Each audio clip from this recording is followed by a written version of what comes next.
Clearly, the United States has the rap game on lock. Like, it's not even a debatable topic. We run hip hop here.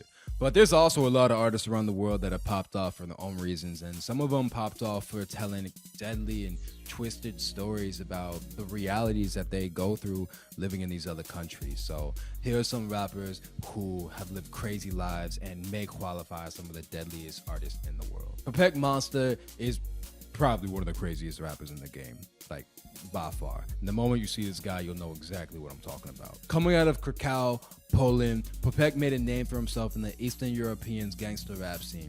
Popek hustled on the streets of Poland as a pickpocketer before graduating to a full-fledged car thief. Popek's been making music ever since the early 2000s, and over time his fan base kept growing and growing to the point where he's arguably one of the biggest rappers in Eastern Europe. On top of being an A-list artist, Popek, he's also a legit MMA fighter, and he started fighting just because he thought it was fun. And it kind of speaks on his personality too. Like, he's the type of dude to launch an entire MMA career just so he could legally beat the out of people. But anyway, Popek is a textbook definition savage. One time he paid someone to literally slice his face just because he wanted to have the scars. No painkillers too. He got his eyeballs tatted, losing about 35% of his vision just because, and he's still with that regularly whipped supercars all around Poland at 200 miles an hour, waving automatics in the air, just regular stuff. Popek also claimed that he was stuck in a coma for 6 months after taking 9 tabs of acid to the face and sticking 2 in his eyeballs. And then he got out of the coma, and then 2 days later, he allegedly did it again and went in a second coma for 8 months. One time, one of his rivals even owed him money, and when he couldn't pay, Popek ripped off a piece of his skin from his scar procedure, put it on a burger, and forced the man to eat it in front of him. And on top of all that, the wildest part, he was also a vicious ballroom dancer. So Popek, man, just a complete different breed all around.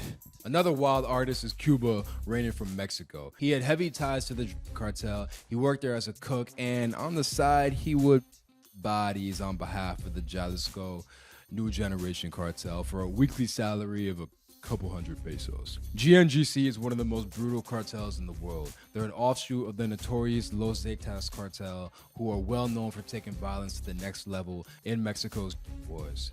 Los Zetas has massacred entire towns, murdered civilians, mutilated their victims in unimaginable ways, like not dudes you want to mess with. GNGC is even more ruthless and brutal than their predecessor.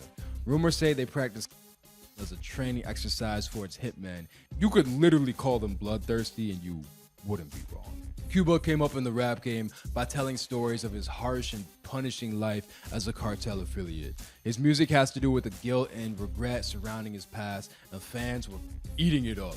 His videos would regularly rack up millions of views on YouTube, and he was on his way to becoming a star. But Cuba's notoriety really exploded when he was arrested for being involved in the murder of 3 college students who stumbled across a secret compound before Cuba their bodies in a barrel of acid.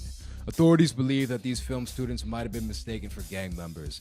They recently finished filming when their car broke down and they were approached by armed cartel members who kidnapped them and drove them to an offshoot house. One of the students was just straight beat to death, and Cuba's job was to take their bodies and fry them in acid. And after being caught, he even admitted to this heinous wild crime.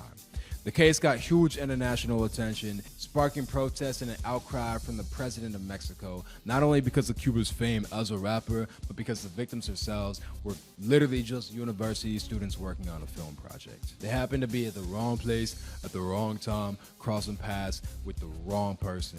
Cuba, one of the deadliest rappers on earth. Between his lifestyle and his affiliation with GNGC, he's by far a complete savage, and like I said, one of the deadliest rappers to ever walk the face of earth.